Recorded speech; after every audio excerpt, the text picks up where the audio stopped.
The Power of Consent, Choosing Influence Over Control. Written by ChatGPT and Jedi Steve. He who conquers others may be powerful, but he who conquers himself is truly unstoppable.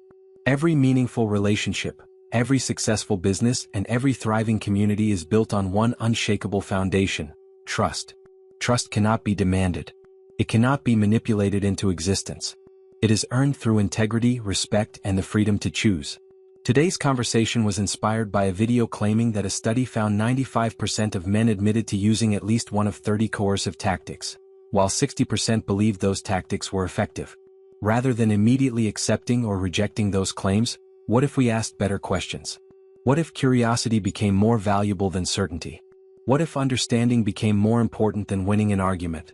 Where is the line between healthy attraction and coercion? Are we applying the same standards to everyone?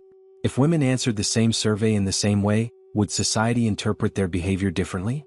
How do power, consent, personal responsibility, and cultural expectations influence the way we define these behaviors? These questions matter not only in romantic relationships but also in leadership, business, education, families, friendships, and every environment where people influence one another. True leadership is never about controlling another person's choices. It is about creating an environment where people willingly choose to participate because they feel respected, valued, and safe. That distinction changes everything. Business leaders influence employees. Teachers influence students. Parents influence children. Friends influence friends. Every interaction becomes an opportunity to elevate another person, or diminish them. The real question is simple. What kind of influence are we choosing to become? Consider some behaviors commonly identified as coercive tactics.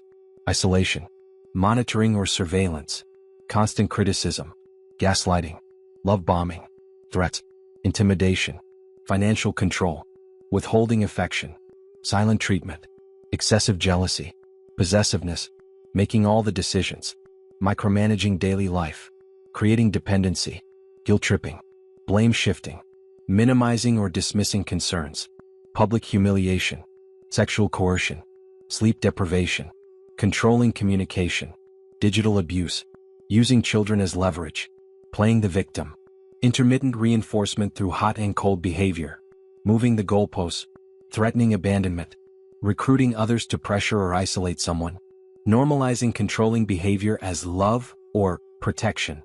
Some of these behaviors clearly cross ethical and emotional boundaries. Others may exist on a spectrum depending on context, intent, frequency, accountability, and whether the other person has genuine freedom to choose. That is precisely why thoughtful conversations matter. Can we examine these behaviors honestly without rushing to label every disagreement as abuse? Can we recognize harmful patterns while also encouraging growth, healing, and accountability? Can we hold ourselves to the same standards we expect from others? Growth begins the moment we become willing to ask ourselves difficult questions. Have I ever tried to control someone instead of communicating openly? Have I ever used guilt instead of honesty? Have I confused attention with affection? Have I ever mistaken fear for respect? What would change if every conversation began with listening instead of defending? Every choice creates a ripple. Every word either strengthens trust or weakens it. Every action contributes to a culture rooted in fear or one grounded in respect. Whether we lead a company, a classroom, a family, or simply our own lives, our greatest influence comes from the example we consistently choose to live. When people feel seen, heard, and respected, they naturally move toward greater cooperation, creativity, and authentic connection. When people feel manipulated, controlled, or diminished, trust begins to disappear.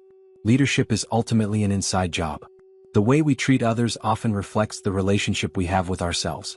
The more we cultivate self-awareness, integrity, compassion, and accountability, the more our presence invites others to rise without pressure or force. Imagine workplaces where influence replaced intimidation. Imagine schools where curiosity replaced fear. Imagine relationships where freedom strengthened commitment instead of threatening it. Imagine communities where people recognize that every person carries inherent worth and deserves to be treated with dignity. Would our conversations change? Would our leadership change? Would our families become stronger? Would our businesses become more resilient? Would future generations inherit healthier examples of influence? Perhaps the greatest measure of leadership is not how many people follow us, but how many people become stronger, wiser, and more empowered because our paths crossed. This conversation is not about attacking people or rushing to conclusions.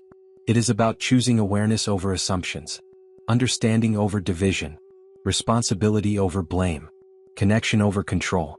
May each of us have the courage to examine our own actions before judging someone else's. May we use influence to elevate rather than manipulate. May we remember that genuine strength never requires another person's freedom to be diminished. Question for our readers: which of these behaviors do you believe are clearly coercive? Which behaviors are unhealthy but not necessarily abusive? Where do you believe the line between healthy persuasion, attraction, leadership, and coercion should be drawn? Your willingness to reflect may become the catalyst that inspires someone else to make a more conscious choice today. Jedi mode activated. What do you guys think?